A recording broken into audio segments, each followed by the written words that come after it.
wazee wote wa nchi na vizazi, akiwaonya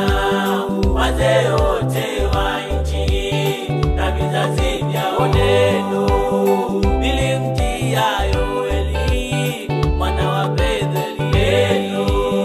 nilimtia Yoeli mwana wa Bethlehemu, akiwaonya wazee wote wa nchi na vizazi, akiwaonya wazee wote